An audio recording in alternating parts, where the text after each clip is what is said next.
Alô, Ricardo Alencar, da escola Aprender Matemática, e hoje a gente vai falar sobre como arredondar um número passo a passo, né? Usando meus óculos aqui de leitura, que a idade está chegando, e mas eu não precisava usar, eu preciso sim.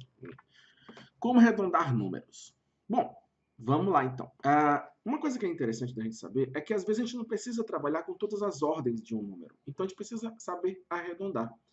E eu vou utilizar aqui uma regra muito simples para arredondar, e fazer uma comparação com a régua, né? A gente vai usar a régua numerada. Então, a primeira regrinha que a gente vai entender é o seguinte: quando o primeiro algarismo a ser abandonado é maior que 5, ou seja, 6, 7, 8 e 9, aumenta-se imediatamente a ordem à esquerda, né? Se for um caso, eu estou mexendo com décimo e centésimo, eu vou abandonar o centésimo. Então, o décimo aumenta, tá? Essa é a primeira regra. Agora, se o algarismo do centésimo for menor que 5, está entre 0 ou 1, na verdade, né, entre 1 e 4, aí você vai deixar inalterado, não vai mexer no décimo. Tá legal? Mas vamos para a prática, para a gente entender bem. Eu vou fazer alguns exemplos para você entender. Tanto com centésimo, décima, milésima, que assim vai. Tá? Vamos lá. Bom, então, pegar aqui um exemplo, 35,22 e 35,27. Então, 22 aqui, ó, décimo, centésimo, décimo, centésimo. Então, o número que eu vou arredondar aqui, ó, eu vou eliminar esse último aqui, daqui e daqui. Então, pela regra, qual é a regra? Se for o maior, o da esquerda, ou seja, da ordem maior, vai aumentar. Se for entre 0 e 4, 0 e 5, né, menor que 5, então você vai deixar como está. Legal? Esse número aqui é maior que 5 ou menor que 5? Menor que 5. Portanto, o que acontece aqui com a esquerda? Com o décimo? Permanece como está. Então, fica 35,2. Menor que 5, 35,2. Entendeu? Aqui, ó, 7 é maior que 5 ou menor que 5? É maior que 5, certo? Então, o que vai acontecer com esse carinha daqui? Vai aumentar. Então, vai ficar 35,3. Tá legal? 35,3. Agora, eu vou mostrar aqui uma comparação no que poderia você entender um pouquinho melhor. Tá? O que seria o arredondamento? 35,2 está entre 35, né, e 36, certo? Não é isso? Aqui seria 35,5 e aqui seria 35,2 e o próximo seria 35,3, certo? Então vamos pegar esse pedacinho aqui, vamos dar um zoom, tá? O próximo slide, a gente vai dar um zoom e a gente vai entender um pouquinho melhor o que é esse arredondamento, né? O que é esse arredondamento, tá legal? Vamos lá então para o próximo slide. Você pode comparar o número para ele ir para a próxima ordem significativa ou para a próxima casa, podemos dizer assim. É uma metáfora ruim, mas a ideia é essa. Então, imagina o seguinte: eu tenho aqui este lado aqui, que é o 35,2 ou 35,20, e eu tenho este lado aqui, que é o 35,3 ou 35,30. O 35,22, onde é que ele está?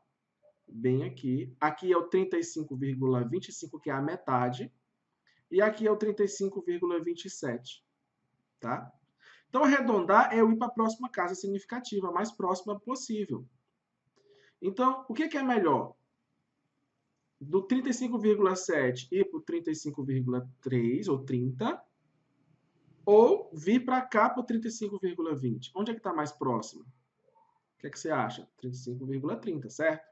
Então, 35,27, quando eu arredondo, ou seja, eu venho para cá, 35,3 ou 35,30.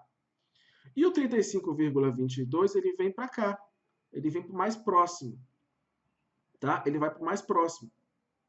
Não importa se aqui é 35,221, 222, 223, é mais próximo, pegando aqui o centésimo é mais próximo para o 20 do décimo, né? E desse aqui, 270, 271, 270, não importa. É mais próximo para cá, para o 3 do décimo. Quando eu estou arredondando, esquecendo o centésimo. Tá legal? Eu estou fazendo a referência no centésimo. Mas isso serve para qualquer posicionamento. Bom, você entendeu aí o básico, né? Só que tem uma história que... Por que você não me perguntou antes? Devia ter perguntado. É o seguinte. E se for 5? Como é que eu faço? Se for, por exemplo, 35,25, eu vou para o 35,2 ou para os 35,3?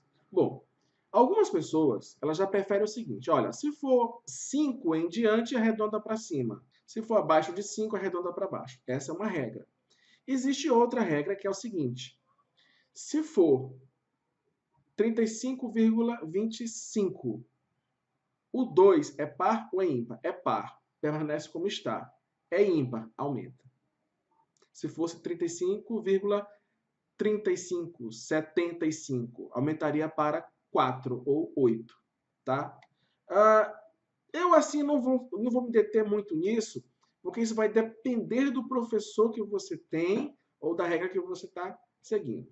Em geral, faça o seguinte, de 5 em diante, arredonda para cima. Quem quiser ser mais específico, grave essa regra, par e ímpar. Se for ímpar, aumenta. Se for par, permanece como está. Eu vou dar o exemplo desse daí. Aqui assim. Que aí você vai ter, olha só. 14,75. 14,75 passa para 14,8. Porque 7 é ímpar. Se for 24,65, 6 é par. Permanece 24,6. Se for 34,75, não importa se for 7.500, 7.000, não sei o que, um monte de zero depois. Não tem importância nenhuma, tá? É ímpar, passa para 8. 44,85 é par, tá? Entendeu? É par, deu par, permanece como está. Tá legal? Como eu disse, essa regra do 5 aí vai depender muito do professor, é um acordo com ele lá, mas você já entendeu pelo menos o principal, que é antes do 5 e depois do 5. Tá legal? O 5 é uma regrinha que você vai ter que decidir aí junto com suas aulas e seus professores. Não existe aí uma regra oficial, oficializada, né? Vai ser muito da precisão que você deseja. Tá legal? Gostou da aula? Até a próxima. Qualquer dúvida, coloque aqui assim. E se você for bom mesmo, faz o seguinte, arredonda aí 35,23. Bota aqui no comentário. Até a próxima.